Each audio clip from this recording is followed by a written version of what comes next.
There are a number of different organizations and economists out there saying that they believe that the U.S. Will be paying more than $1 trillion annually in interest payments for the national debt by 2030, 2033, whatever. No, not by 2030, maybe even by the end of this year, but certainly by next year, the interest tab, assuming just a Fed 5% rate, right? Fed funds rate, which we're going to be at, in March, or, the Fed's going to hike rates another 50 basis points or so. That's what it says.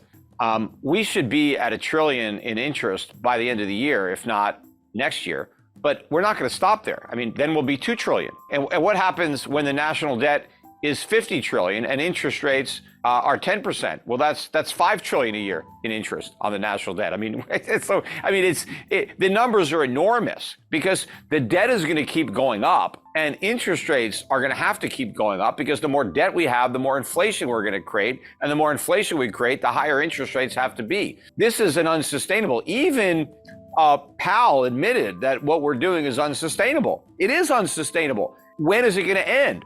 Only when there's a crisis, and a crisis is coming because the politicians will not act in advance of a crisis to avert one. They will wait until there is a crisis, and then they will try to react to the crisis after it happens. And so there will be a debt crisis. The only question is when. And I think it will be a currency crisis as well as a debt crisis, because the response to a debt crisis is to print more money, and that creates the currency crisis. Describe a little bit more in detail how you expect that crisis to play out, both the debt and the currency crisis. Like, what would your expectation be with either the sequence of events or the things people should pay attention to? As buyers for U.S. Treasuries or dollar-denominated debt in general disappear, nobody wants to loan money anymore because the interest rate is not even close to compensating you for what you're losing, especially when the dollar really starts to fall. Then your foreigners are not going to want to loan us money if the dollar is going down against their base currency. So you're going to start to see a loss of buyers. And then the Fed is going to step in with an even bigger quantitative easing program to pick up the slack, to buy the bonds that nobody else wants. Well, where does the Fed get the money to buy those bonds? It has to create it. And that means it expands the money supply. So it creates even more inflation, which will push the dollar even lower. And that will force, even more people to want to get rid of U.S. bonds, assuming there are still some private buyers around. Now you're going to chase them out. And now the Fed is going to have to expand its QE program even more. Because if the Fed doesn't step into the market, interest rates really go up. Look what happened in 1980 with Volcker. They went up to 20%. They could go higher than that now. I mean, we have a lot more debt now than we had back then. So in theory, rates should go higher now than they were back in 1980. But of course, since we have so much more debt than we had back then, the economy would completely implode. It would be just a meltdown. So they're not going to let that happen. But the only way they can prevent that from happening is by creating more inflation. And that's really what leads to the currency crisis, because the markets figure this out finally. Nobody wants our dollars. I think it'll start abroad where foreigners don't want our dollars, but then Americans won't want the dollars either because they won't be able to buy very much with them. So, the whole world will be trying to get rid of them.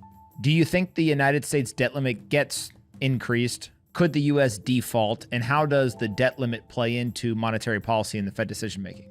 It will be increased, unfortunately, because it's always increased. But every time we get close to having to increase it, the Republicans make a big deal about it, so long as there's a Democrat president.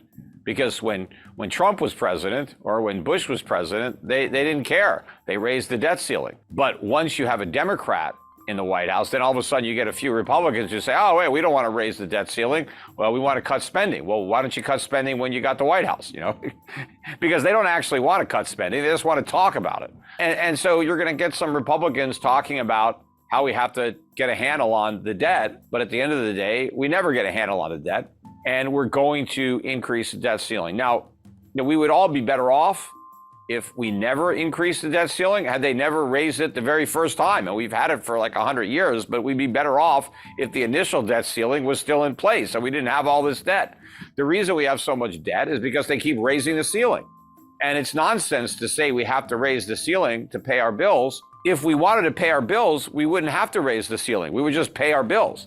The reason we want to raise the debt ceiling is so we can continue to not pay our bills, so we can go into debt instead of paying our bills.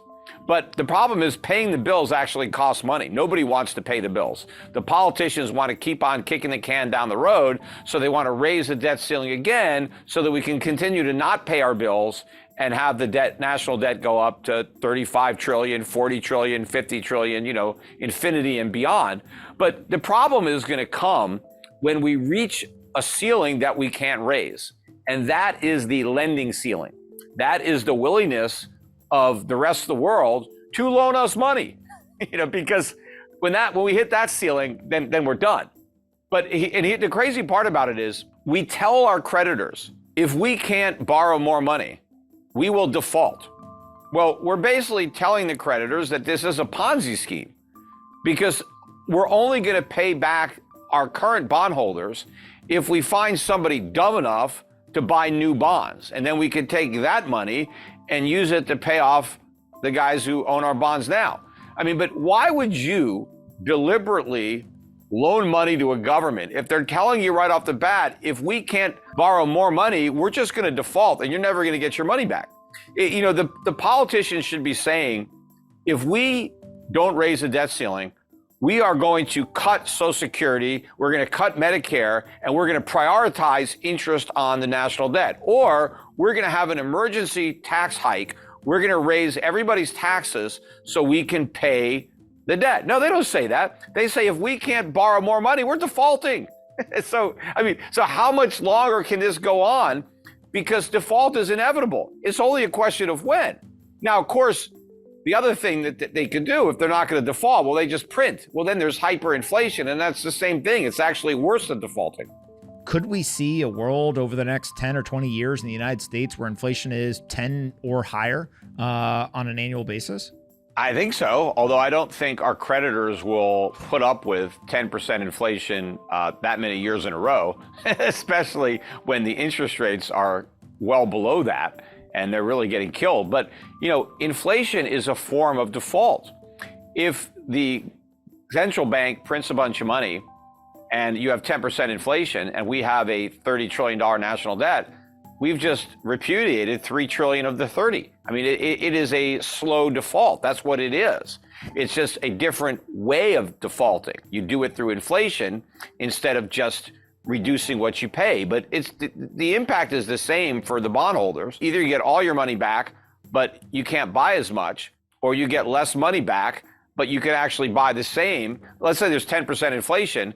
If I got 90 cents on the dollar, well, that's the same as getting 100 cents on the dollar with 10% inflation, or I can get 90 cents on the dollar with no inflation. But, prices are going to go up a lot more than 10%. They could double, they could triple, they could quadruple. And that is a huge haircut.